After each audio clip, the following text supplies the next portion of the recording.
Taking a moment. Here we Uh, go.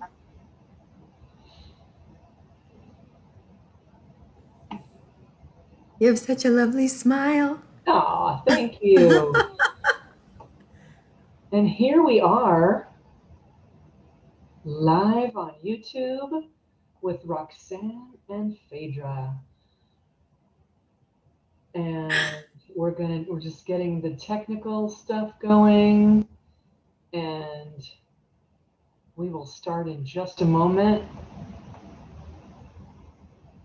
I would play some music for you all right now, but then YouTube would block it, so I'm not going to do that. We can just sing. We'll just sing a little song. No, just maybe. You sing a song. No one needs to hear me sing. Uh, and awesome. Well, I'm going to go ahead and get started. Thank you all for being with us today on Live with Roxanne. This is episode 4, I think. And we have the lovely Phaedra Darwish with us. And I am so excited to interview you and have a conversation with you because we are Lebanese sisters, and That's right. we actually know each other in real life, which is, amazing these days. And so we have a lot to say. So bear with us, everyone out there who's watching, because who knows what we're going to say. It's going to be, That's right. right? This is our Um, no holds barred conversation. that's right. Okay, hold on one second. I have to do one more little thing. And we are going to jump right in and talk about all of the things. I am here live in Los Angeles, and the darling Phaedra is live in Chicago. And isn't it wonderful that we have Zoom and all of this great technology that we can get together and we can talk from one, This well, is not on the great. coast, but from that side of the country to this side of the country. It's very cool. Here's a little Chicago behind me right I there. And love thank it. you, Roxanne, for having me on today on your show. It's so nice to see your face as you're talking. We've had phone conversations before, but on the, you know, old school actual phone. And this is really nice to see your face once again, live and in person. Likewise. You know, Um, last time I saw you in person, I mean, other than on dancing on screen, was when we were roommates in Las Vegas. yes, and it's so funny because you have those people that you've always heard about them, and you just feel like you've always known them, but you don't remember where you met them or how they came into your lives. And I always kind of felt like that about you, even though we didn't actually meet until we were in Las Vegas together. Was that 3 years Yes, ago? 3 years ago? I do believe it was 2019. That's what I think. Yeah, I think God. so. Yeah, Pre-pandemic, everyone, we did have lives before all of this. And I know. so, It was wild. And we peas and carrots right away. Just got along super great. And so that's a that good way was, to put it it. was a blessing. Yes, and you have taught me things and said things that I still quote and still use today because, we tend to have the same sense of humor. Um, so I guess when you're like a Lebanese American and you grew up saying certain things or around certain people, like, we just have stuff in common. That's hilarious. So we're going to jump in and talk about who is Phaedra. Who are you? How did you start dancing? Tell us all about you. Oh, so as you can see, I live in Chicago now. I've lived in Chicago for about 16 years, but I'm really from a small town in Illinois. And the reason that I'm one of your, participants in the interview is because we have the Me Not Dancers Collective together. And the small town in Illinois that I'm from, getting to that subject, is I would say when I'm reading the books about Arab Americans in the United States, we were one of the oldest Arab Christian communities, my tiny little town. In fact, I was really interested to know that for the Orthodox rites, there's a book of like Orthodox rites that everyone in the U.S., if you're Antiochian Christian, that everybody kind of uses, and that was first translated from Arabic by one of the first priests in the Orthodox Church in my hometown. Oh, And wow. I mean, it was a long time ago. So this was like the turn of the 20th century. You know, it was early on the 20th century. So, That's yeah, it's amazing. pretty cool. I I didn't I know grew that. up. Hmm? I didn't know that. Are you Orthodox? Yeah, I am not Orthodox. My dad's side of the family is. I was raised Catholic, so my mom is Catholic, and so yeah, same, same. Mhm, Okay, mhm. and but you know, throughout the years, we would go to the Orthodox Church because my family, my dad's side of the family, also, you know, if there was a special service or something. So anyway, I'm familiar with the Orthodox Church, but I was raised Catholic, and I think you could say I'm working in reverse a little bit. I did not grow up speaking Arabic. My dad could speak Arabic. My grandfather was the one who came here from Lebanon. And most of the Arab people that are from my small town all came from the same village in Lebanon originally. Again, this was early on. It was in the early 20th century around then, and right at the turn of the century, I would say. And they all came from a village called Rashaya El Wadi, which I was fortunate to visit in 2019. And it was one of those moments where you're like, oh my God, this is where my dad's family is from.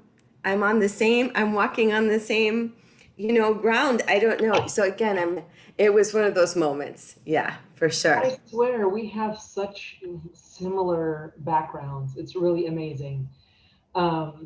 Same thing. My father's family, who, turn of the 19th, no, the 20th century, sorry, uh, immigrated here, and that happened a lot. Everyone from the same village would kind of like, you know, move on Hmm. over to where their people settled, and you have like kind of almost whole villages together. And I went for the first time to Lebanon in 2018, so just 1 year before you. Oh And my it gosh. really, here I go talking about myself, but I'll be quick.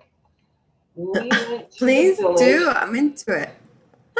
and I haven't really talked about this yet, but and there's reasons for that. But we got to go to my grandfather's village, and the house that he was born in 1888 is still in our extended family. So we got to go in the house. We got to see the way that they lived, and like you said, you're walking down the street, and it's like over 100 years ago, my grandfather walked down the street. Like it's just like an amazing feeling. Yes. What So, happened when I got there, there was a guy who drove me to the village because it's closer to Syria, and I was staying in Beirut. mhm. And when we got there, he kind of wanted to turn around because it was Sunday, and most of the town now, I would say it was majority Druze at this point, and Mhm. everyone was kind of staring at us. The very few people that were around, because it was Sunday, like everybody was kind of staring at us because clearly, like they don't know who we are. And the guy that I was with wanted to turn around and go. But I ended up talking to some of these two guys in front of the shop, and they made perfume, and they were sitting in front of their shop just smoking their cigarettes in the doorway, like these two older gentlemen. And you know, we start talking to them, and I named some of the last names that are my cousins, like people, and they were like, oh yeah, you know, Abu Asli, like his house is over there. And you know, I just started naming the last names, and it was really cool because he did recognize some of them, you know. That's It was awesome. one of And those isn't it? moments. So I'm working in reverse a little bit here. I'm like rediscovering later on in my life. Yeah. And that's a really good way to put it. I hadn't thought about it that way because I'm in the same boat. Although you're doing much better job of learning Arabic than I am. So I know, and a sidetrack on your story to just talk a little bit about your study of Arabic and you've been so dedicated. Okay, it's been a while. I would say at least 5 years, but I wouldn't say a lazy student. I would say I've been an inconsistent student. So, Mm. um, when I first started kind of regularly studying Arabic, it was just my friend Mazen. Actually, I was helping him because he is blind and he needed me to help him grade papers. He's a professor, and so he needed me to help him grade papers and read for him what his students had written. And he liked me because maybe because I was Arab, but also because I could speed read really fast through his students' papers.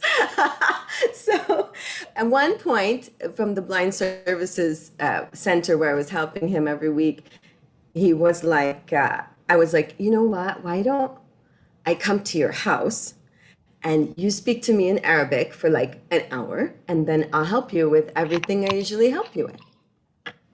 Oh, I lost your I'm here. face, I'm here. Roxanne. Oh, Sorry. there you I'm are. fixing Okay. something. No sweat. We don't want to lose your face. That would be a No, no, I'm travesty. here. Okay. I'll put And makeup on and so everything. from So, uh, from then we just, we forged a really great friendship, and we're still like friends, and we still see each other all the time. But it was much more formal in the beginning, and he helped me. He's originally his family's from Jerusalem, but he was raised in Gaza, so I was studying Palestinian dialects as far as conversational. Just it was very kind of informal but very useful, and I would just record everything he said and listen to it, take notes on it as a student would do. And then the more friends we became, the less Arabic. It was sort of something like that. And then during COVID, I will say I was like, okay, it's time. We got nothing else going on right now. I need to really buckle down and get over this Arabic hump. Okay, like I'm sick of not knowing the language. It's really the key to understanding this dance. It's the key to mhm. understanding anything that we're studying. Really, we're missing out so much if we can't understand the language. So I went through this little boot camp, which I need to get back to. And so for 2 months, from 5 to 8 in the morning, I got on tape. So it's 3 hours, Monday through Friday, in Beirut. And so for 2 months, it was 5 to 8 in the morning, and I was the only student who happened to sign up for the class. So it was like a private lesson for three Mm. hours every morning. And it was like Arabic boot camp. And so it really, this was the Lebanese dialect to be specific. So then I kind of switched over more Lebanese dialect. Yeah. I need to do that. I really do. There's just never enough time. And I keep saying, like, I just need to immerse myself. When I went to Lebanon, I was like, I started, putting things together and I pick stuff Yeah. up, and then you lose it when you come back. Absolutely. It's something I have to do every day. And now I would say, again, not because I'm lazy necessarily, but because I'm busy. No. My Arabic study is mostly through song. I've been very, again, Mhm. during COVID, I was heavily involved in studying Arabic music. And that was on a weekly, daily basis too. So I'm still keeping up with the Arabic, but I would say it's more functionally within musics and songs that I'm studying. And so that helps too. And watching TV shows also, which is fun. Oh, yeah. But Oh, yeah. yeah.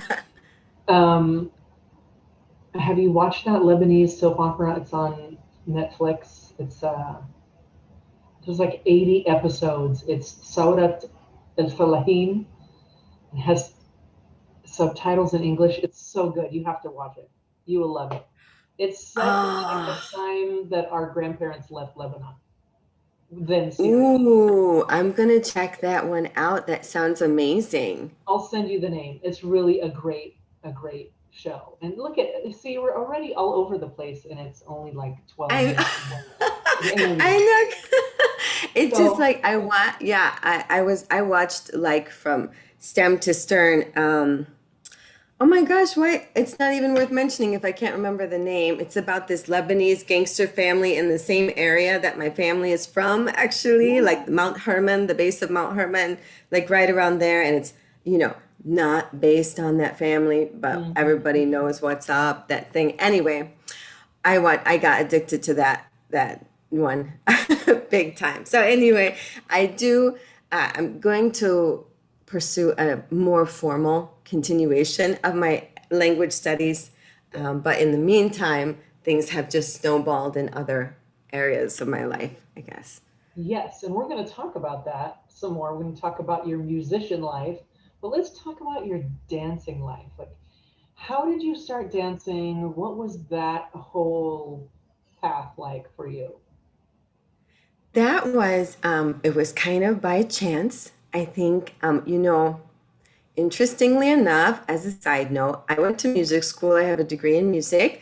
And I remember one of my roommates, one of my best friends in college, she's originally from Sweden and grew up in the US. And she took belly dancing at the local community college while we were in college. And I was like, oh, Anna, she's so worldly, taking belly dance.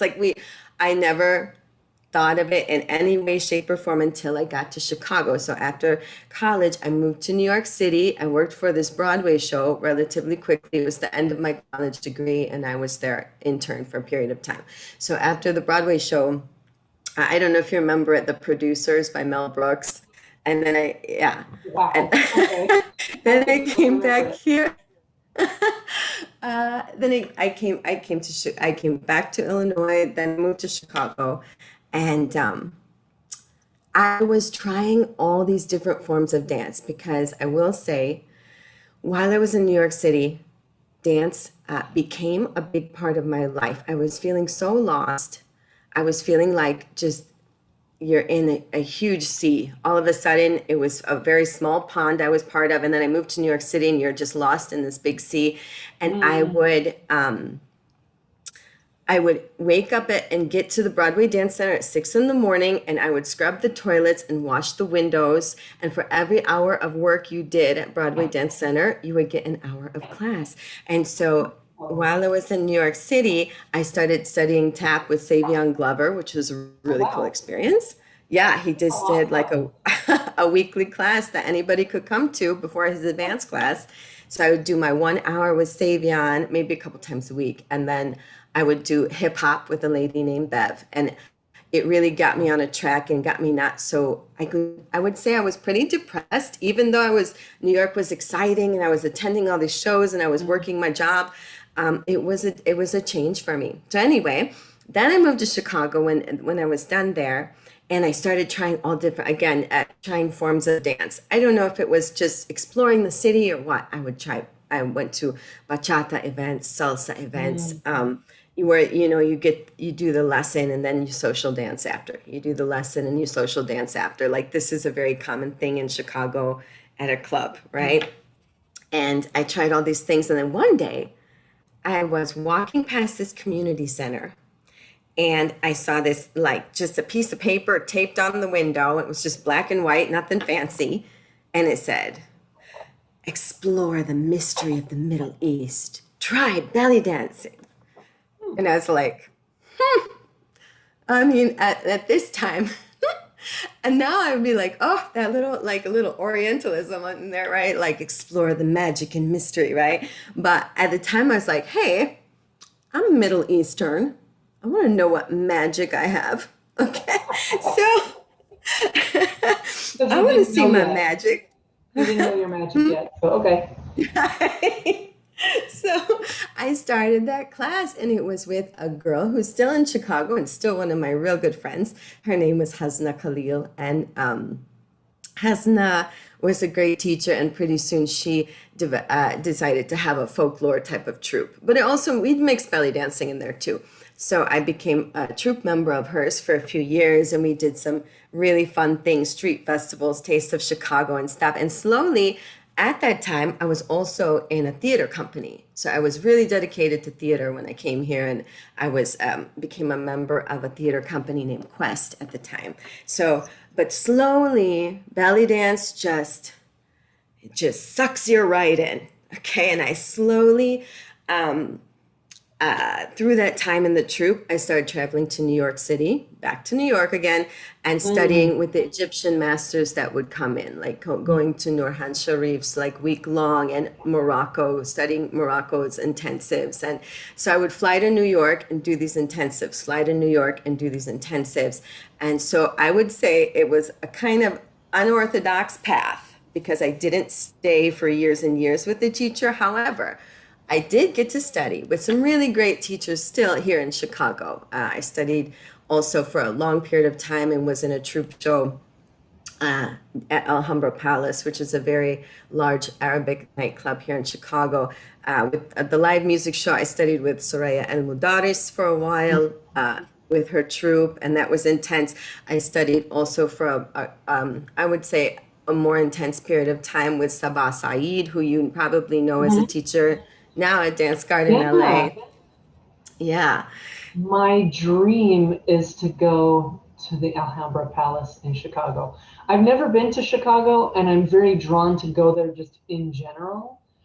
But I've seen the pictures, really. and what a nightclub that, I mean, you're on a raised stage. It's like a performer's dream.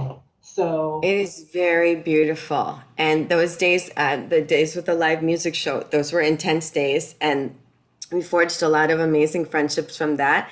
And mm, then after I left that show, and I would say some years later, the early on in the night show called me to be part of that. And I was with them for about 2.5 years. And that is it was called the troupe that was in charge of that was called Read My Hips. And mm, it was not live music, but it was like a very much more variety of belly dance type of show.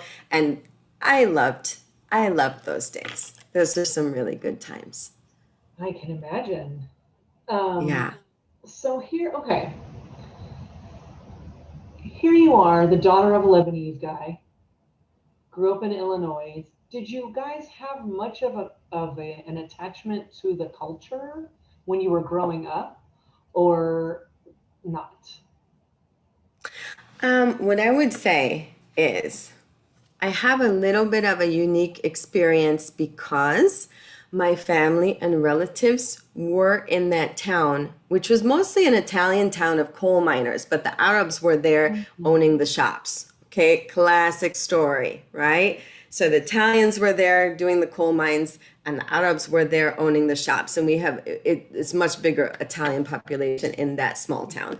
But anyway, so we just were who we were. I would say what's unique about that is because, again, you always have to think about this too. My family came to America because, well, everybody comes so you can succeed, Mhm. but because they wanted to. It was Ellis Island days, right? It was Mhm. a choice. It wasn't by force. And we have to think about there's a difference there. Okay, so what I'm saying, I'm so bad at being direct sometimes. Because my family was there since almost the dawn of the era of that town, so almost since the town started, it was never strange or weird or different that there were Arabs there. We were just there. So what I'm saying is, I understood the Orthodox Church. I understood our food, but I'm in the same boat as a lot of Arab Americans that my aunts spoke Arabic to each other when they didn't want us to hear what they were saying. Mhm. My dad could speak Arabic, and he did mostly when he was swearing. But Mhm. I would say I was raised in the U.S., and so the thing is that we knew who we were, and it wasn't necessarily considered different or special. So I kind of didn't pay attention to it as much. Oh, okay. You know what I'm saying? It was just who Okay. we were. Like occasionally I would, have my little friends over the house when I was growing up, and I would try to get them to try our food, right? What was special to me, kibbe, fatayr, anything Right. like, mashi, something like this. And they would be like, "Oh no, that's okay. You can have that." And I was like, "Whoa!" Like to me, it's a big delicacy. So anyway, what I'm saying is, I grew up with parts of it, but it's a very Arab American experience I have because it was, I think, when my family came here, what was going on was that you assimilated. You Yes. didn't take time and celebrate your culture and be different and special about it. You assimilated.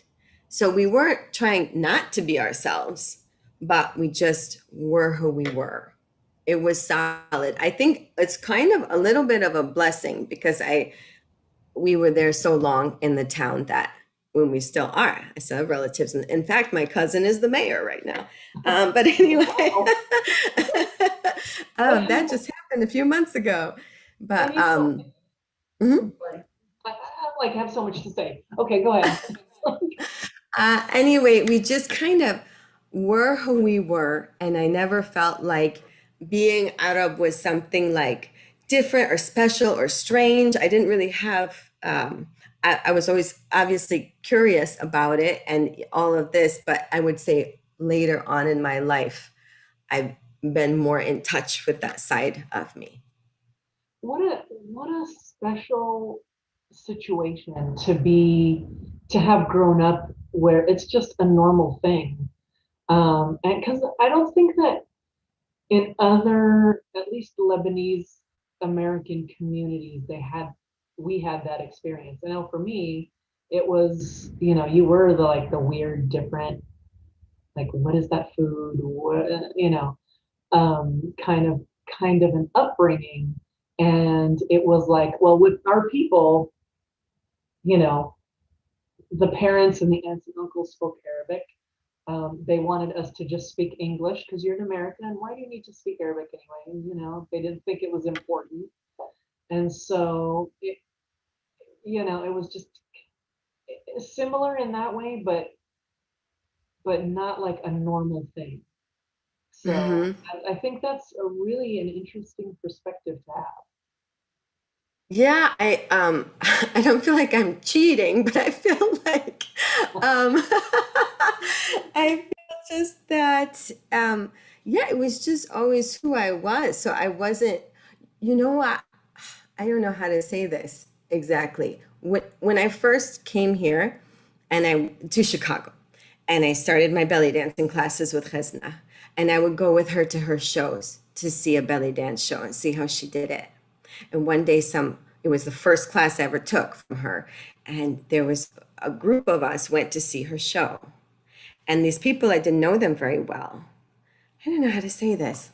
So there were two guys in the car that were Arab, and this one girl who was clearly not. She was blonde hair, blue eyes, not that you can't be, but she was have. just not Arab, okay? And she was like making all the jokes and with them and all of this stuff. And it was the strangest thing, I think, for me. I'll never kind of forget.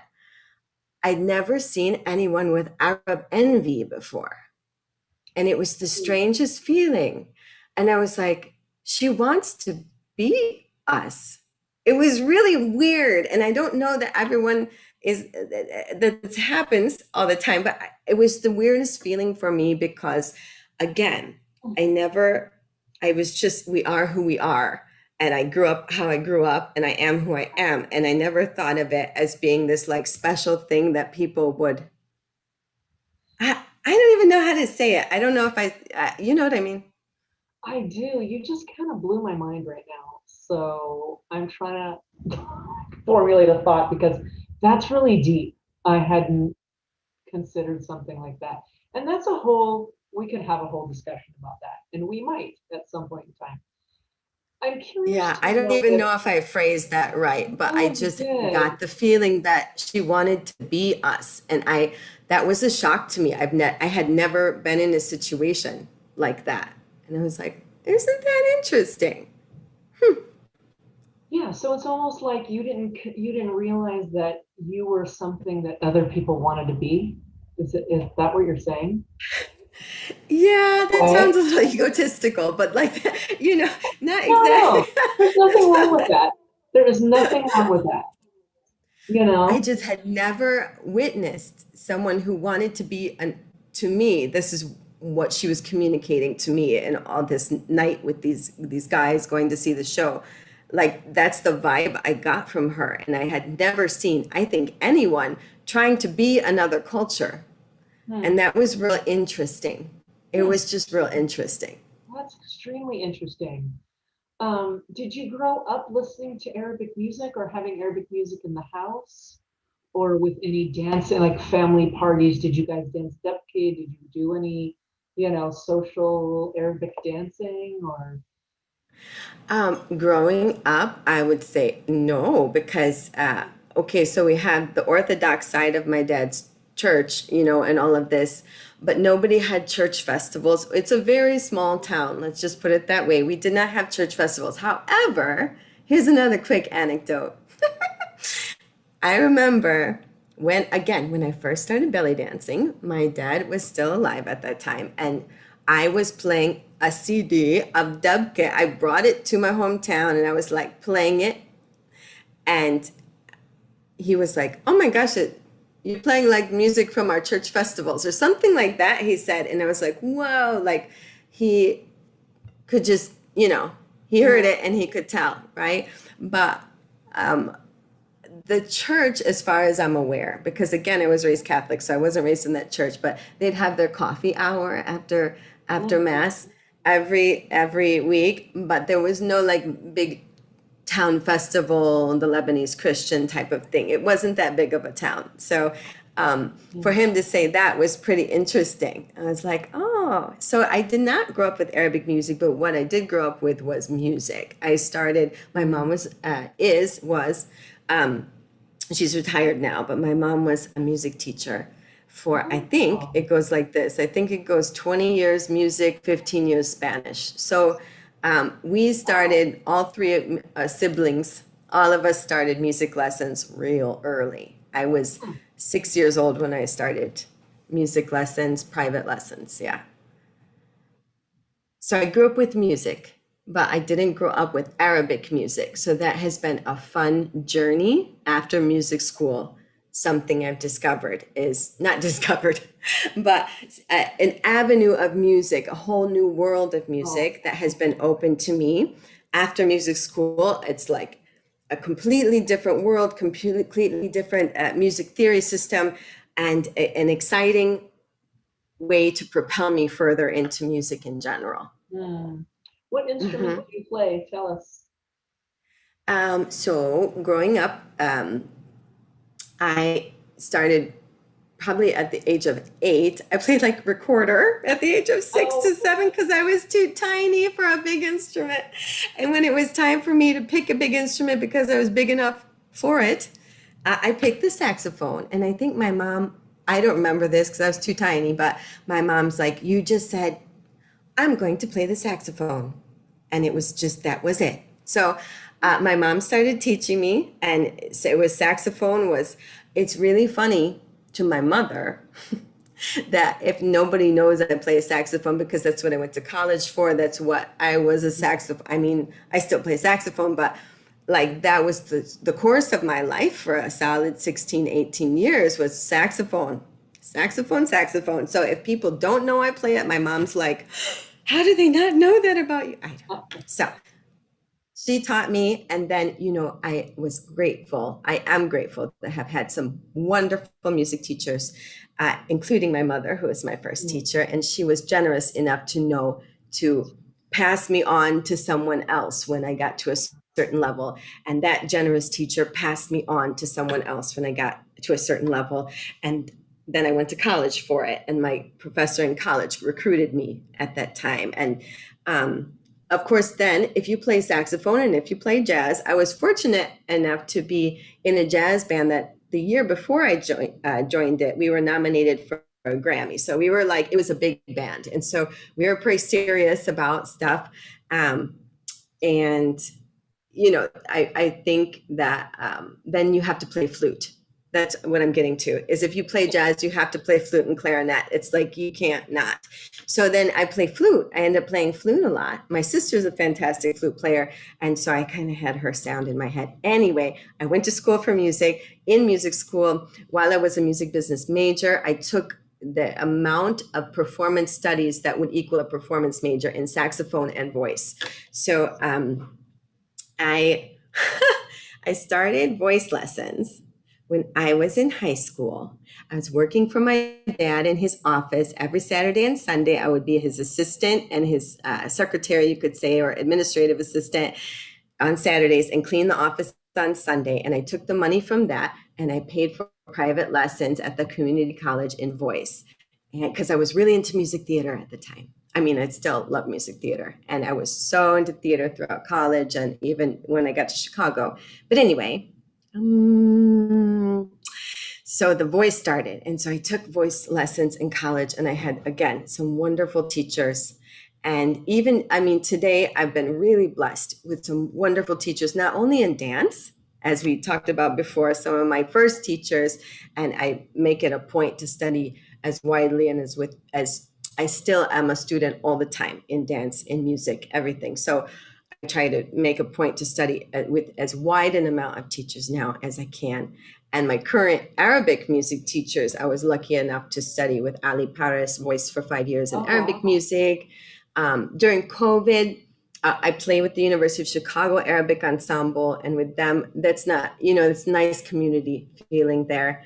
And I play with them. I sing in the chorus sometimes. Sometimes I play flute. Sometimes I play saxophone. Sometimes I play tabla with them.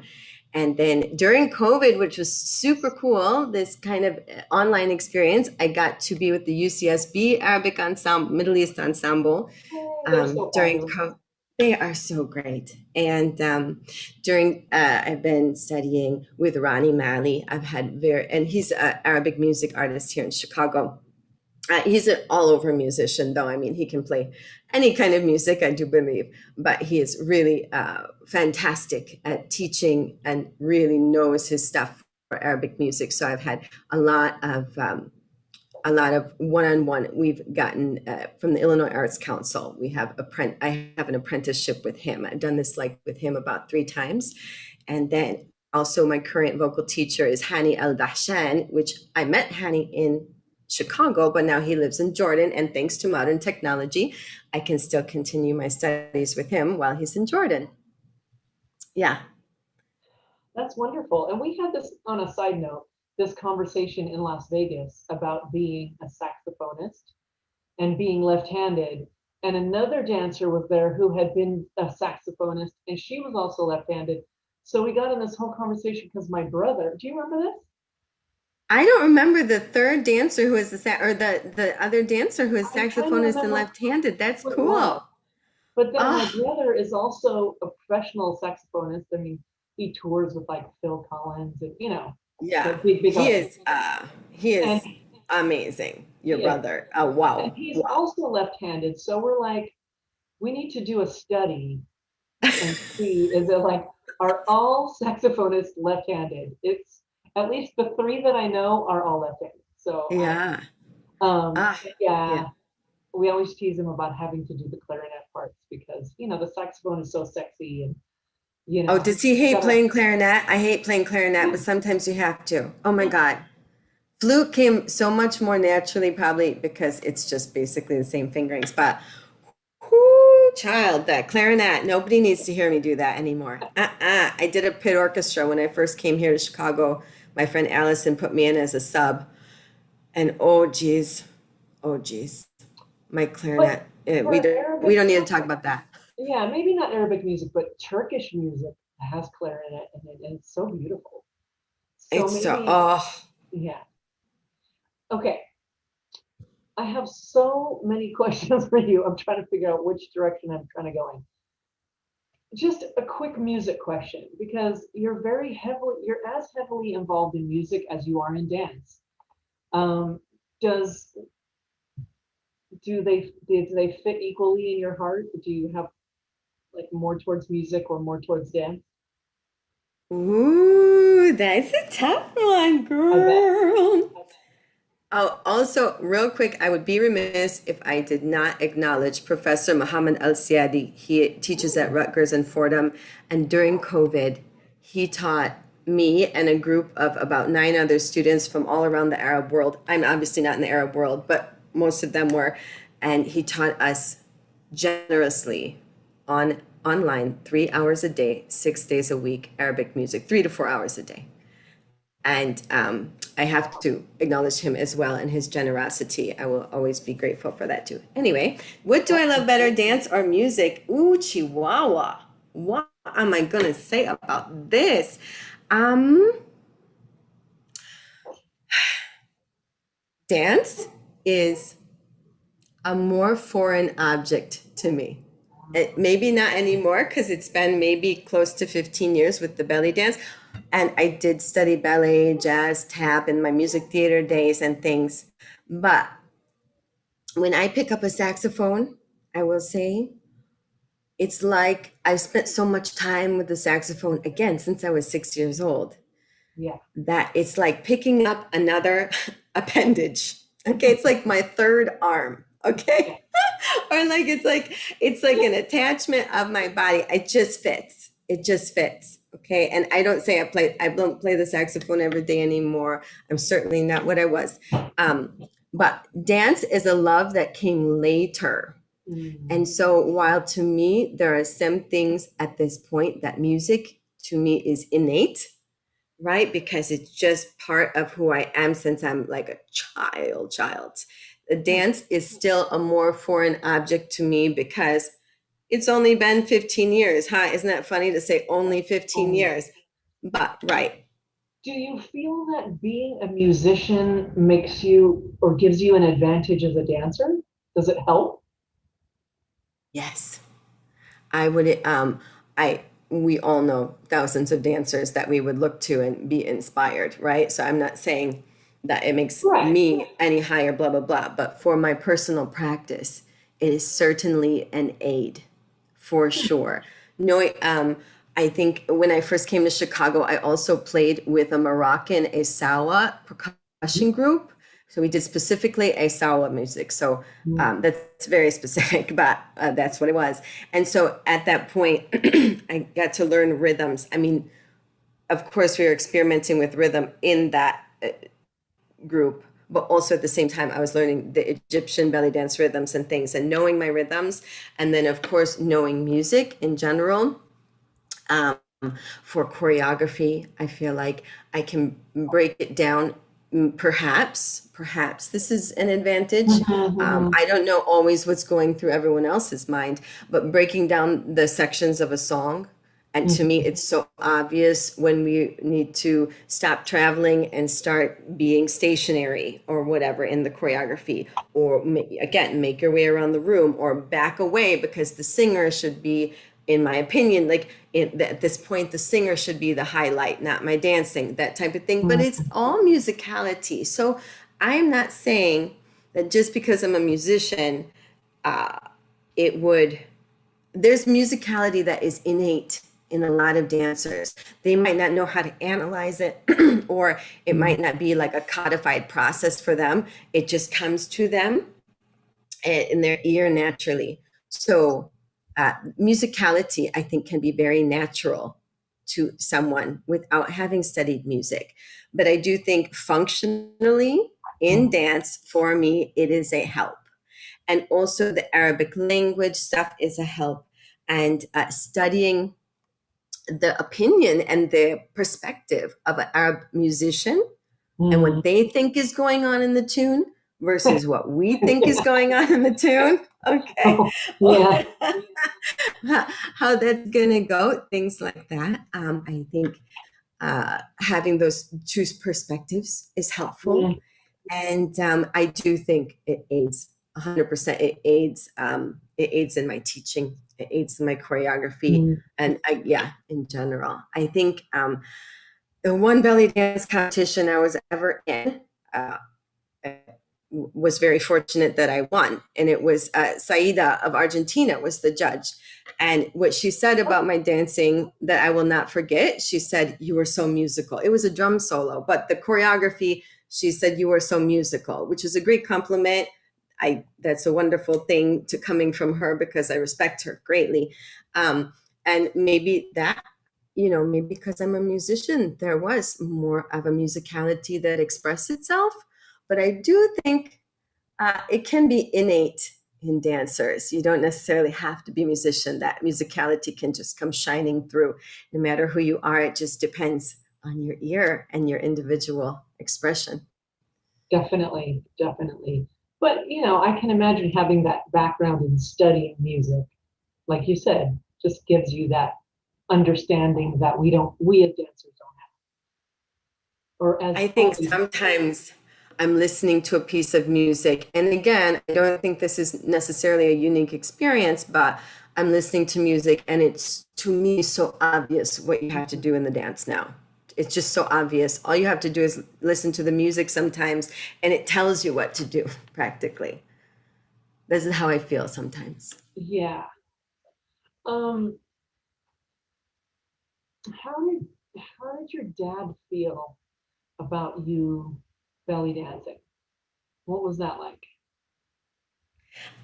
If you don't mind my Um, asking. I know it's a sore subject Not for at a lot of all. us, but It is. And again, we're going to get it back to the whole, it was a very unique and maybe more American minded experience that I have as a Lebanese American, right? Which, by the way, I should make note that in my town, of course, we were there since, again, around the turn of the century. Our community was referred to as the Syrian community, even mhm, though we're all from Lebanon, because it was Greater Syria. That's what it was thought of when you came to the US at the point. People called us the Syrians, right? So just that's a little piece of US history there. Anyway, how did my dad feel? Um, I wasn't sure. I know both my parents were musicians. So they were much more into me studying music. And I think, honestly, at first, they didn't take the Middle Eastern dance stuff as seriously. They never did disrespect it, though. I always got the feeling from my parents that just as I studied saxophone all those years, and then I studied music theater and theater in college, I studied theater like crazy person. I was in every production I could be in. And then I started the dancing. I think that my parents saw it as just an equally serious pursuit as all the other ones. Now, did they value and respect it as much as music? Maybe it wasn't as close to their heart as music was. mm, Okay. But I do think it's a fortunate thing. I remember, I'll try to make this one short. Okay, again, in my first troupe with Miss Resna, we did a benefit for Darfur. Those were those days, right? mm, And we made a belly dance calendar. Okay, and it was like we did a photo shoot of the group for every year of the month. And when my dad was still alive at this time, and he saw the calendar, and he said, "I've never seen you look more beautiful." oh, So that was, wonderful. that moment could have gone very differently, right? We weren't the it wasn't like a salacious calendar. Don't get me wrong. Like it Yeah, no, wasn't no. seedy in any way. It was like the, Oriental fantasy type of calendar. Like it wasn't seedy, but that could have gone much the other way. And I realized that we were very fortunate. I'm very fortunate to have parents who believe in me and knew, I'm guessing this is how they saw it, that I was equally serious as I was Mm, about any other 10 plus years pursuit I had in my life. So, interesting. Did your yeah, father ever see you perform belly dancing or Roxxarne, whatever you want to call it? I don't, I don't think so. I don't think so. I don't know that I was that crazy serious about it yet at that time. Uh-huh. Mm, It was like I was just beginning to get in, to dip my feet into that world, dip my toes into that world of dance. So no, I don't think so. interesting. I guess we won't know, huh? But Yeah. does your mom is still with us, right? And has Mm-hmm. she seen you Mm-hmm. dance, and how does she feel about it? Yeah, you know what? She came to Alhambra Palace multiple times, I think, when I was still dancing there. And one time she came to the Mother's Day brunch. We did a show for the Mother's Day brunch, and I danced out of this off the stage with a dozen roses in my arms for my mom. And I came and found her. Oh, Yeah. So I think that as I've gotten more serious, I mean, as I am seriously into this art form, and I've been doing projects with it and teaching around the US with it at festivals and things. um, I think my mom realizes again how serious I am about it and how much, and she has more and more respect for the things, the projects, and she just didn't know about it, you know. And the more I'm into it, the more Yeah. she knows about it. Yeah, that's so interesting to me. Um, in a minute, I want you to talk about all the stuff that you're doing as, teaching and performing and projects and so forth. I'm just curious to know if you feel that being a person of Syrian Lebanese heritage, um, although you didn't really grow up too much with Arabic music and dance, do you feel that your heritage, I don't want to say gives you an advantage, but I don't know how to say it. Like, do you feel that that gives you an advantage in the dance? I will tell you honestly that I think being good about at this dance, or being good at this dance, or really, um, it has to do with your experience, right? So you had Khadija on here, Mm-hmm. right? And that was a fascinating interview. And Mm-hmm. Khadija mentioned that her lineage, I think that's the way she put it, her lineage is Kenyan and she grew up in KSA. Mm-hmm. So her experiences, she maybe wouldn't, I don't know what she would say, but her lineage is Kenyan, but her experience and her culture perhaps is of KSA, right? So she, again, I do think it has more to do with experience. And I will say that I think, uh, if there's somebody from the Arab world who grew up in the Arab world, they grew up around it, they grew up with the music, as you said, um, they could have more of a, it's just more in them as a natural thing, not something that they have to specifically, synthetically go out and learn, right?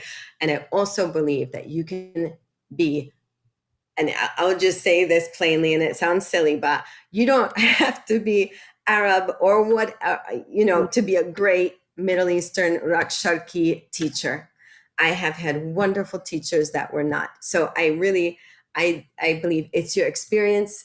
And if you don't have the experience growing up, it's not something you grow up with, you can pursue it, just as you have a lot of time to make up, right? You have a lot of, again, learning in reverse to do. You have a lot of time to make up if you didn't grow up with it.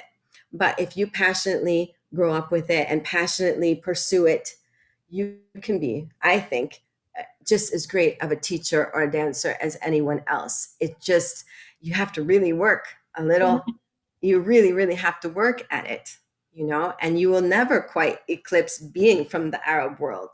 It's just the understanding and things. I can work on Arabic language till I die. I'm never going to get it 100,000%, right? But I can keep trying. I keep trying. I'm never going to be Kulthum, but I'm going to keep singing and understanding and talking to my friends and trying and trying and trying. So maybe I have my work cut out for me, for sure. But it doesn't mean I can't be a good teacher or a good dancer or whatever. Well said, my friend. Real quick, I want to just bring up some things that are coming up here in the chat box on YouTube. Our Syrian Lebanese sister, Felicia Elias, is chiming in here saying hi and saying, let's hear it for the Roman Catholic / Orthodox combo family. That's a whole, like we could have a whole, whole conversation on that. And Hi, then, Felicia. By the way, I've yeah, been fortunate to see she's Felicia. asking, what's the name of your hometown, Phaedra, in Oh, my Illinois? hometown in Illinois, it's called Spring Valley. It's right on the Illinois River. It's very tiny. And it's a cluster of, I mean, there's a relative cluster of towns along the Illinois River that are equally as small, and we all know each other. You just say your last name, and everybody knows what town you're from and who your uncles are or whatever. Like it's like that. So my tiny town is connected to other tiny towns, and we're all on the river. And yeah, we collectively, those little towns are called the Illinois Valley because we're on the Illinois River. Interesting. And that's, that's Arabs anyway, right? Who's your family? No one ever asks, what's your name? What's your family name? They never ask what your name is. Like, it doesn't matter, right? Yeah, Um, and, absolutely.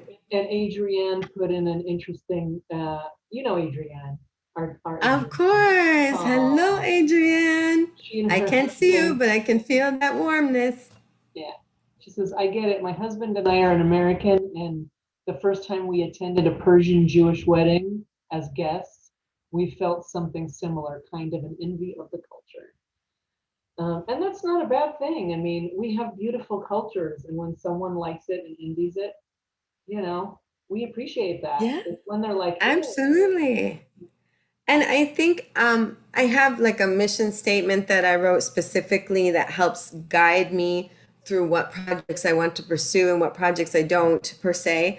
And Oh, like the three words, it's written out better than I'm going to state it right now. That's written out on my website. But awareness, appreciation, and understanding of culture to as mm, through this dance to as many people as possible. And the thing there is the appreciation, Adrienne, with that comment, like mhm. the appreciation and the understanding you get when you experience things, and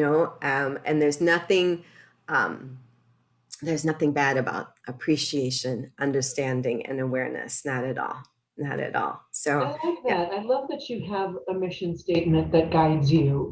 And this is a perfect segue into what are you working on these days? What are you teaching, dancing, music? What's going on? Well, so COVID, strangely enough, ended up being a very busy time for me, even though our realm of the ways it was busy was different.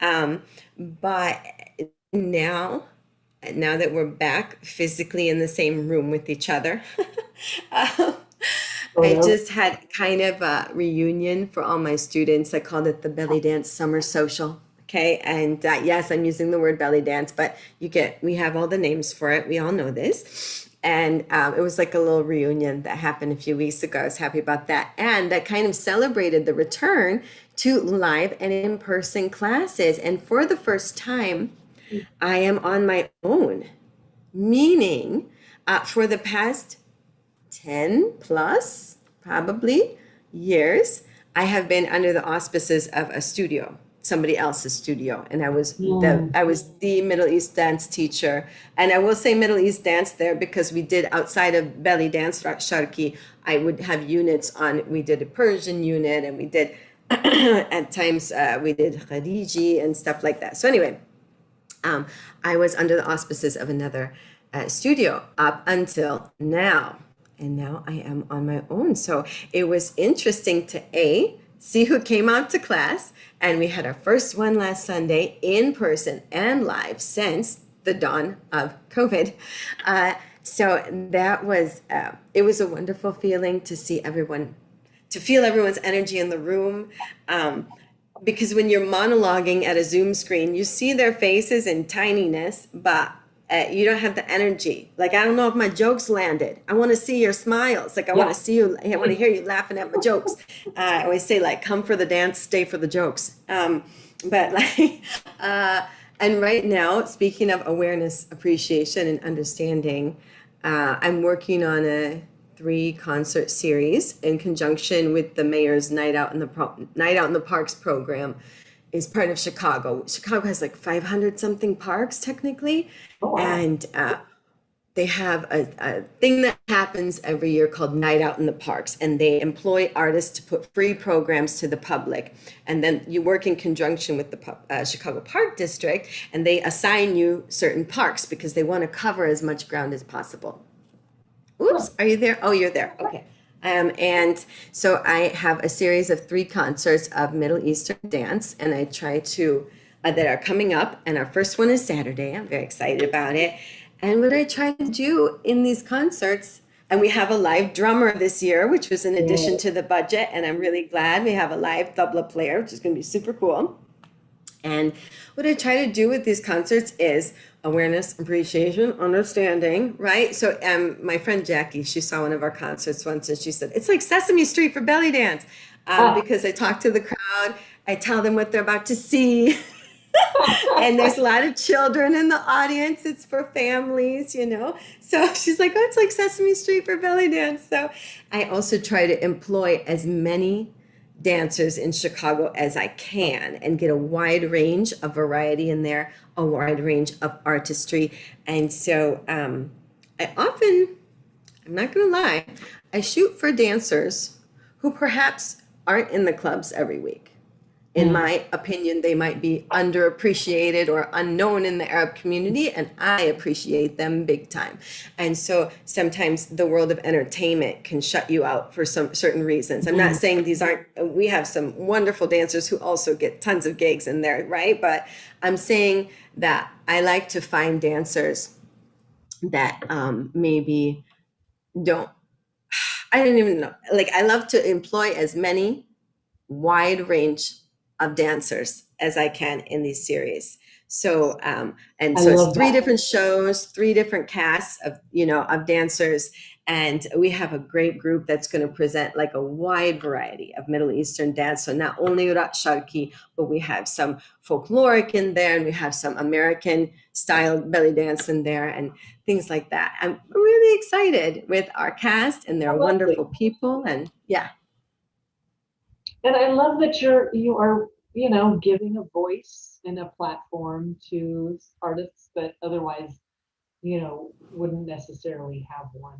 And I'm all Yeah, about and that. So I'm I so don't mean to undersell the artists on the ticket. Like, don't get me wrong there. Like, we have wonderful no, artists on the bill who get tons of gigs too. Like, don't get me wrong. But I think that sometimes the entertainment industry yes. looks for a very narrow physical thing. And I appreciate these dancers for their dance ability above all. And I think they are maybe underappreciated, perhaps, in the club scene. Okay, something like that. Mhm. Yeah, yeah. I love that. Um,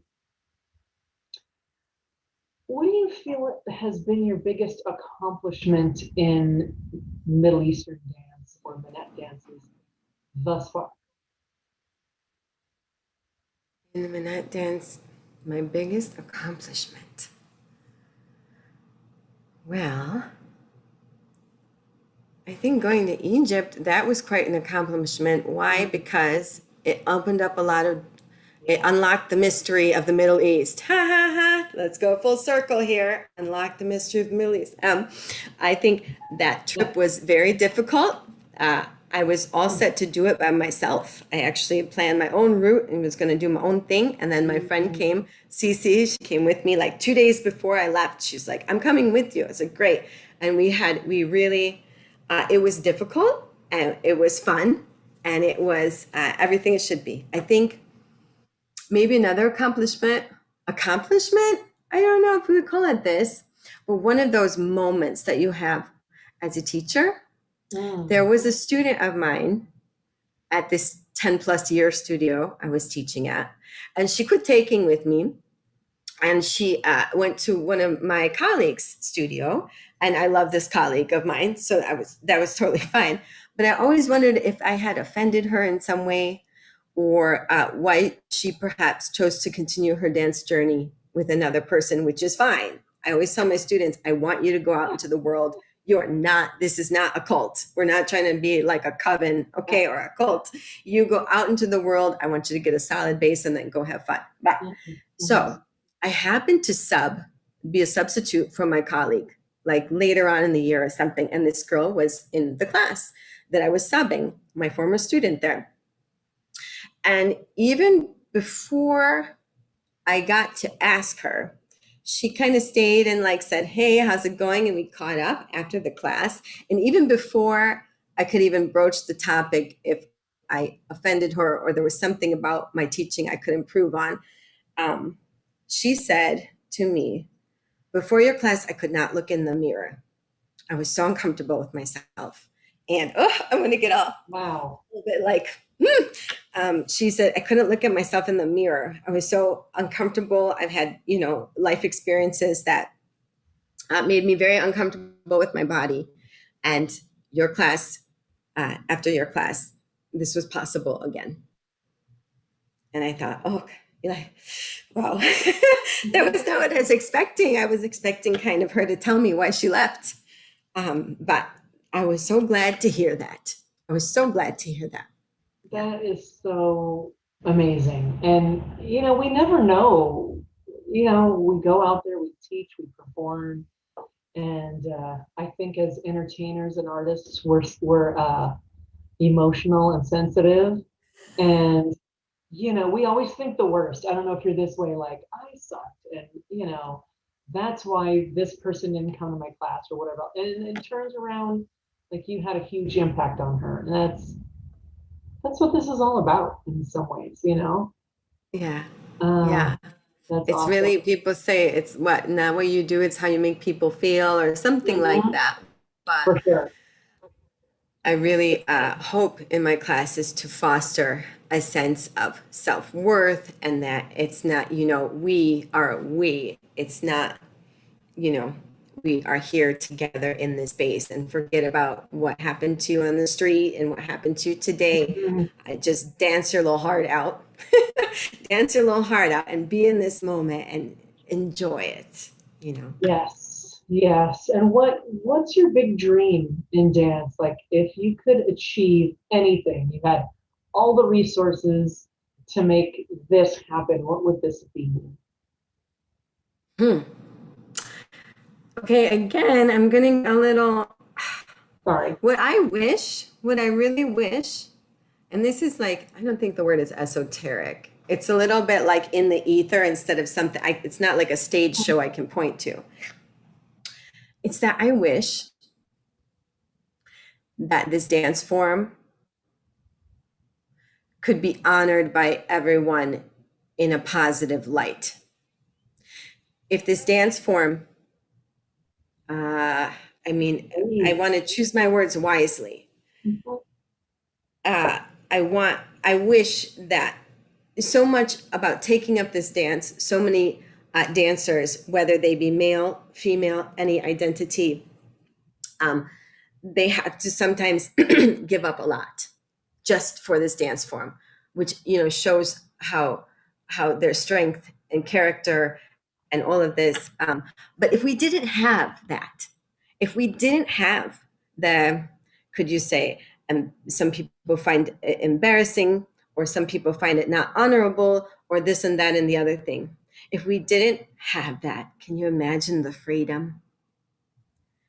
The freedom and all the problems that wouldn't have, it wouldn't be, no one would have to be disowned from their families, no one would have to be shunned by their loves, no one would have to hide anything. We would not even need stage names. We would not. There would be no functional purpose for it because it would just be something that you do and that's cool and everybody loves it, like taking piano lessons.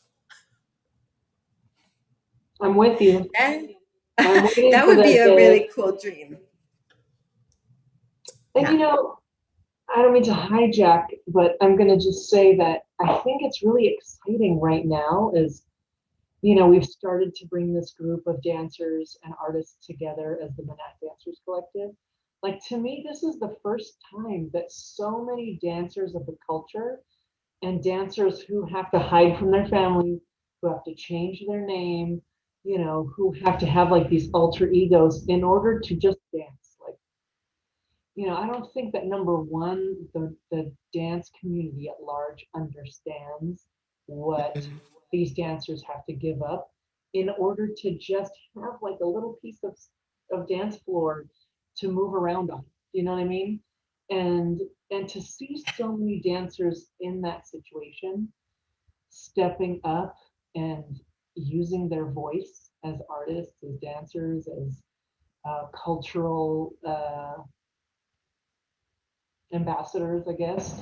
Yeah. And I to me that is a huge sign of hope.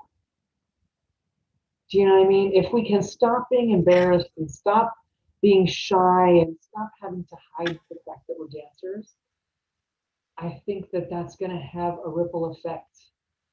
And, maybe it won't be our lifetime, but maybe, sometime in the near future, inshallah. Yeah, I think, well, again, one of the kind of missions that I'm on, at least in my immediate area and things in the city of Chicago. And I know dancers out there that you see this too. You see all these dance festivals that happen all the time. And they say they're for all kinds of dance, but then you look at the bill and it's ballet and modern. Or maybe they experiment and put some Bharatnatyam in there, right? And they're like, ooh, look at us being diverse. What I want is for Middle Eastern dance, and I don't mind what it is, or Sharki, any regional dances, folklore, any folkloric, whatever. I wish that when people said dance festival, that we were just automatically included in their minds. At the beginning of COVID, I don't want to say names, but it was a not city of Chicago thing. It was a group in Chicago, and this woman made this graphic, and it was supposed to be the world, and in it she had written in the shape of the continents and things. She had written all the different dance forms that she could think of, and like to say the world of dance. Guess what wasn't in there? Hmm. She got really far out with the dances that she found to put in the world of dance graphic that she made. But guess who wasn't in there? And oh, Chihuahua, I was like, we're gonna fix this. I want people to think about Middle Eastern dance when they think about the dance world. We don't, I don't, we can be our own thing, and we have been our own thing for centuries, right? We've been a thing for centuries, but I think I would love people to just think of us when they think of dance too. It's not a specialty item, right? Anyway, you get my point. And now here I'm going to throw another one at you that I didn't prepare you for. What do you think needs to happen in order to achieve that? I have some thoughts, and I don't know if we're gonna like them. I don't know if you're gonna like them, but I have some Before we thoughts. get juicy, folks. Okay, go. We want to hear it, right? Everybody out there? hmm I think perhaps that there's a lot of dance. Okay, again, let's take I have to tell you, I'm coming from a U.S. perspective. I don't live in Egypt. I don't have the problems that an Egyptian dancer who is of an actual Arab dancer that is dancing in Cairo would have. So I'm talking a U.S. perspective here. Right. I think we call ourselves professionals way too early. I Yeah. think we go out there and represent this dance as a professional dancer way too early. And again, I might get murdered for like comparing us because we have our own world going on here. We have our own functions. But say if you study ballet and you've only been studying ballet for 5 years, you might not go out and call yourself a professional yet. Right. And I'm certain. Okay, I'm certain that people are not going to like me comparing us to a Western form of dance, or you could say Western, depending on your perspective. But I think also you're not going to like this either. I think our costume has a little to do with it. Yeah. And it doesn't have to be a goal that we have to change things. That doesn't have to be it. But I'm talking about what I think other people's perception who aren't in this dance, how they perceive it, how they see and they think of I Dream of Jeannie, and they think of a cleavage and rhinestone bras. And there is I wear rhinestone bras on the stage, right? I wear all the typical stuff. So I'm not saying it needs to. I think that people who do not do rock sharky look at the rhinestone bra and the what we that rock sharky bedla, and they might not take that seriously, perhaps. Yeah, I think some of it is the costume. It's a sensual dance. Okay, there is nothing we cannot deny that this is a sensual dance and the movements are sensual and they will always be perceived that way almost, I think. To make them not sensual is almost to make them separate, like as cold, cold, more dispassionate way to dance in a way. And I don't think we want that either. But I think those are two things that perhaps that's it. Also, we don't have a codified method. I will say that one more time. We don't have a codified method. Why am I saying that?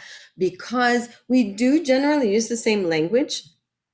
However, there is not a standard, and I will say this from the perspective as a trained singer, as a trained musician, as a trained belly dancer, okay, or a Roxxanne performer. We do not have a codified method, unlike ballet, right? I've taken ballet, I've taken tap, I've taken voice, I've taken saxophone. When I get to other teachers in those idioms, they are teaching a standard method generally, unless you find a super unorthodox teacher, which I've had those too. But there is a standard method, and there's standard language, and there is a standard process of practicing. That's another thing. We do not have a standard process of practicing. And that is what I think. We don't have a codified method. And so there's not really a standard. I'm not sure that this is the end all be all answer. And I am slightly sure I'll get murdered for saying this, but that's kind of what I think. We don't have a codified method. People view our costume and they think of it as just party. And there is also, let's be honest, one thing that's great about Roxxanne is its ability to bring joy. I do think that's what makes us special, right? You might go on a ballet stage. Again, I'm saying ballet for like the millionth time, but like say you go and see a ballet performance and it's very perfect and it's very separate from the audience. And I mean, our competitions and haflas are kind of like that if they're on a stage now, but the root and heart and soul, as I understand Roxxanne, it brings joy and there is a connection. So to abandon that would also be a shame. So I can't say that either, right? I can't say that we need to get like in a fully covered costume tomorrow and separate ourselves from undulating 2 feet from somebody's eyeballs. Like I can't say that that's the solution, because what is the heart and soul? Are we abandoning then the heart and soul of our dance to be separate from the audience and be dispassionate, or however you say, less intimate? I don't know that that's the answer. So I can't say I have the answer. I only have theories. No, but these are great theories and they're great thoughts. And I think, I have heard other dancers express some of these, and I agree with you in some ways. Yeah, we can go on and on and on. I just want to let the folks out there that are watching live know that we're like at an hour and 15 minutes. So I have a couple more things to bring up that we'll chat about. But if you guys have questions out there that you want Phaedra to answer, now is the time to put them in the chat box so we make sure that we get to them before we close up. So what, if any, challenges do you face as a dancer? In this dance, what do I can you say it again? Yes, what challenges do you, Phaedra Darwish, face in this dance form? Lack of time. Or in your life as a dancer of Middle Eastern. I wish there were like 32 hours in the day instead of 24. There's just not enough time. I wish that my challenge is people's perceptions, right? And that is, again, a lot of the reason behind my mission of, appreciation, awareness, understanding people's perceptions. I think that's a challenge. Again, I'm not wanting to recreate Roxxanne. No, I want people to enjoy it for what it is. But also I want people to be aware of it and bring it up into other, into the world of dance we know. But anyway, another challenge. I would say age. Age is another challenge. I was in you could say a business meeting. I'm like, gotta suck it and tuck it as I can. Um, I was in a meeting yesterday with a guy and talking about a project, and he, I knew what he meant. He was like, "So you're gonna dance in this, or you're gonna just manage it?" I know what you mean, man. I know exactly what you mean. Okay, Wow. so um, I'm just saying. I think age age can be a challenge in any entertainment art. Um, I used to have a partner, and he would say to me, "What are you going to do when you turn 40? You're going to be scrambling for gigs when you turn 40. When are you going to quit this?" Right? He'd say that all the time to me. When are you going to quit this? Are you going to still be struggling? Like, what was the word he used? Like, like scrapping for gigs or whatever when you're 40. You got rid of it, You know, right? oh, we're not together anymore. That is Okay. very true. Okay. Okay. Sorry. Uh, but he would be like, when is it over? Like, when are you going to be done with this? Like, you're going to still be like scrambling for gigs when you're 40. And I was like, when I know that my relationship to this dance will change throughout the years because this is entertainment. Like, it's not a perfect world, right? I just knew my relationship to the dance will change. It doesn't mean I'm going to become less involved, though. So that was sad for him because I wasn't ever going to give it up. My relationship throughout time Right. might also, uh, age makes you wiser, right? So there's certain projects now that I will take on, and there's things I have to think about before I take on that Mm. project where I just would have said yes to anything. Mm. A huge challenge we all face, I think, in this dance is the language. If you don't know how to speak Arabic, that's a challenge. You want to know what everyone's saying. You know, you want to know what you're missing Yeah. in this dance. I think being an American woman is a challenge. Not only being a woman, because you're faced with a lot of men when you're doing Arab programs of any kind, or clubs or gigs, Mhm. whatever, being a woman, and being an American, because I didn't grow up with it, like we talked about that, right? I didn't grow up in the culture. I don't understand these tiny, there's inside jokes and there are implications and connotations and all kind of things that I don't understand because I'm born and raised in the US. You have a very valid point there. Can I tell you something really funny?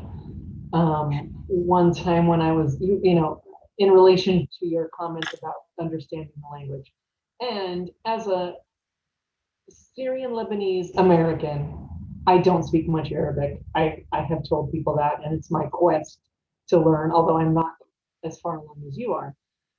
But I understand the basics, right? And so back in the days when I was a gigging dancer in nightclubs, um, and if Safra, we had a dance troupe and we were performing in a club, and one of the That looks dancers, fantastic. it was amazing. It was amazing. We'll have to have a whole series about that whole situation.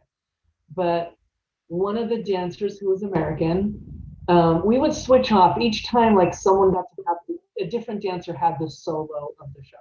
So it was her solo, and the band was playing, and the singer, to hype up the crowd, goes, "Wahed, nine, tlata, ra," and everybody's clapping and cheering, and then she gets off the stage after the show, and she's like, "Whoever that singer," and he just like shouted some words at me in Arabic, and I don't even know what he said, and I was like, he just said 1, 2, 3, 4, like it was a good thing. He wasn't like cursing me out, and yeah, and so we need to at least know the basics. So I don't Absolutely. know, I don't know where that came from, but I it just reminded me of that. Yeah, it just reminds you of those moments. Like there's those moments. I was one time, I mean, I saw people in Cairo like singing the song at weddings. I saw dancers dancing to it, but it turns out I was dancing to a phone commercial, and it happens, it happens.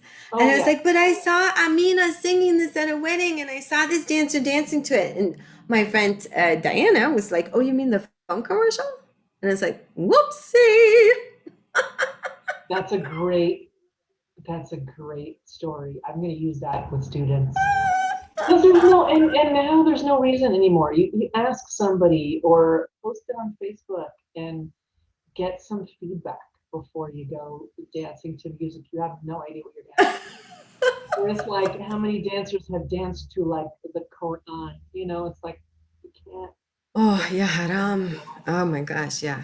So so first of all, people are wholeheartedly agreeing with you in the chat um, about the strategies that you talked about improving how our dance is seen. So Adrienne says she agrees. People call themselves professional too soon. Felicia says you hit it out of the park. She's with you on all points. Felicia. Thank you, We're, Felicia. we're all of the same heart and mind. Yes. Before I ask Yeah. my final zinger of a question, is there anything I haven't asked you or anything you want to talk about that we haven't brought up yet? Mm, I think, you know, I've been really blessed, and I think I mentioned earlier, to have wonderful teachers and to Mm, be involved in the Arab community in Chicago. Um, During COVID, UIC Arab American Cultural Center featured me as like an Arab American with a story to tell because it was talking about our strength and our roots and things like that. And that's one thing I think that I do always keep in mind, though. I do always keep in mind the Arab community in Chicago because I do feel like it's in my heart and it's in my social life and it's such a part of me at this time that besides the mission for us to be, I can't say taken seriously, included, have a seat at the table with all these other forms of dance and show the people of Walmart what we have, right? Like bring our story to the people of Walmart, okay? I think about wh- I think about making the Arab community proud. I do. Not just myself proud and not just my students proud. And I'm proud of my students, but I think about when I make a project decision or what I'm doing or how I'm portraying this dance. I think about the Arab community of Chicago mm, because it's big, but it's small. yeah. And when I bring our dance or make my efforts to bring our dance out into the world, that as my goal states, that the largest population as possible, bring our dance to places that don't haven't seen it before or experiencing it for the first time, or we're on the bill with other forms of dance where we never have been before. I think about how I can represent. I have a duty to the Arab community as well, especially here in Chicago, because it's also my friends. It's my social life. It's, Yeah. my pals. But I want people to be proud of the way their culture is being represented by someone who's not from the Arab world. So this is also the motivation for all the study and all the research and watching dance documentaries all the time and listening to Zoom interviews every single day of this kind of dance and that kind of dance. I think about that. That is really great and very respectable. And I agree with you absolutely. And this might have answered my last thing that I like to ask people in these interviews, which is, how do you want to be remembered? Like 100 years from now, if they look back and they're like, that dancer, Phaedra in Chicago, what do you want people to remember you as or for? Mm, I think I'd kind of be like my dad on this issue and be like, just don't talk about me. It's fine. My dad, I'm sure he was just like, you don't have to do anything. It's fine. Just let me go. But you know what I would hope though, is that if that happens, that Middle Eastern dance is on the bill all the time. And Middle Eastern dance lessons are like piano lessons. Like people just think about it as something you do and it's not embarrassing. It's not a big, scary deal anymore. It's just something normal. And if we're on the bill at a dance festival or if Palestine is free someday, the things that I work toward are things that I care about. And I try to, you know, do something to actively make the situation better as best I can from my position in the world, then they won't have to talk about me at all. It will just be normal. Wouldn't that be cool? They don't have to talk about me because it's just a thing now. It's just a thing. It's like using the telephone. Like we're not talking about we're not talking about Alexander Graham Bell every time we make a call. It's just part of our, Yeah. you know. I never thought about it that way. That's very interesting. That's very interesting. That speaks a lot to who you are, a very humble and just That's nice. wonderful person. Well, I try to be humble, like, social media would have us just boasting about ourselves 24 hours a day. This is the expectation now. And so Yeah. you got to keep it real. And I've been blessed my past 15 years to work on the trading floor also. And those guys will keep me humble. Those Chicago dudes, they will keep you humble. That is They so. won't let you get a big head. No, they will not. They keep you grounded. So all those pictures that we see are like on TV of working on the trading floor in like New York. That's what you do. You're down there with those guys. Yeah, I see nicey now the New York Stock Exchange, and it looks way more calm. But if you look at the movie like Trading Places, remember that Eddie Murphy movie? We on the trading floor that I work on, we have the same phones from 1974. We have the same green ugly tile. We have the same pit structure. We have the same colorful coats. So that is really what it looks like. Now, has it changed in the last 15 years since I started? Absolutely. It is a ghost town compared to what it used to be, but we're still the dinosaurs kicking it out. Like people do call us the dinosaurs because we're like the last of that type of trading form. Trading has Oh, gone so electronic that people on the floor are shouting, buy, buy, buy, sell, sell, sell. They call us the dinosaurs. that is so funny. And do they know that you're a belly dancer? They do know that I'm a belly dancer. Yes, they do. Um, but Yeah. I'm not going to lie to you. I have a stage name, and that is why I have a stage name. Hmm. It's Yeah. functional. And someday, when our dreams are achieved, We won't have and to there are question you. no, misconceptions and no extra thoughts about belly dance that don't need to be there, um, this won't be necessary. Yes, I agree because I also have to use a Mhm. modification in my name for my day job. And in my, when I started 15 years ago, there were literally 2,000 dudes on the floor with me. Yeah. The ratio of women to men, as you can imagine, is very skewed. And although it was a diverse trading floor and very Chicago, uh, it's still it was totally man heavy, and it still is a man heavy industry. So my point is, it's functional, and it's necessary. I'm not gonna Can lie. I go with you someday when I go visit you in Chicago? I want to go see the trading place. Yeah, it won't be quite Eddie Murphy 1983 anymore. I'm telling you, it's a little bit of, but we have our loud moments, that's for sure. When things get hot, when we have a lot of action in the S&P 500, things go crazy. So it can be a lot of fun. And please come visit Chicago, by the way. I can't believe you've never been here. I Uh, know, me too. I plan to go as soon as I'm not like quite ready to travel yet, but huh? soon, I think, when I feel comfortable and things are a little bit more resolved COVID Yeah. wise, at the Oh, time I'll go. yeah. I will be your tour guide and give you a journey you'll never forget, child. Come on to I'm Chicago. We're sure going to have a great time. It'll be so fun. It will be so fun. that would be awesome. it's going to happen very soon. Please. The two Lebanese girls are going to hit the town of Mm-hmm. Chicago. Me and my Lebanos are going to guide you all the way through Chicago. That's right. It's my That's favorite right. thing. Love that profile. Embrace that profile. Yes. My dad used to say, if anyone ever doubted your heritage, just show them your profile. And I'm like, yeah, thank you. Thank you. Oh, yes.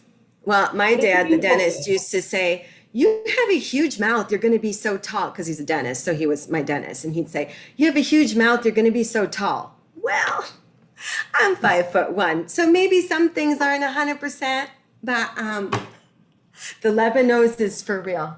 It's keeping it real. It's beautiful.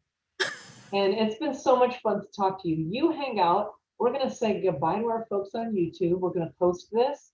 We'll post links and all that good stuff in the description. Thanks for hanging out with us and for your questions and comments out there, everybody. And Yeah, thanks for watching. Thanks for spending your Friday night with us. yes, and Thank you, please, Roxxanne, for having me here and for starting the Minette Dancers Collective. I think it's a great initiative, and I want to interview you. I think that would be super cool. we're going to have Yeah, to make that happen. that would be great. It's been so wonderful to talk to you. Thank you for your time and your talent and everything that you share with us in our dance form. Um, I was going to say something and it's gone from my brain. Well, you're very welcome. It is my pleasure to be here. It's an honor to spend some time with you and to even be invited to do this. So, and to represent Chicago right behind me here. I'm always happy to represent for Chicago when we can.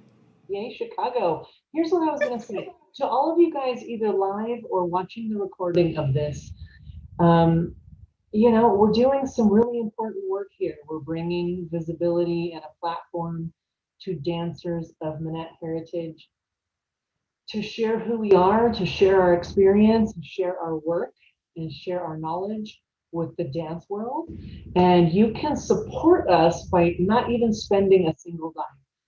Not only like liking and commenting on our posts and on these videos, but sharing. If you could just take a moment to share the video and let other people out there know what we're doing, that is like the best way that you can help us out. So like, comment, and share.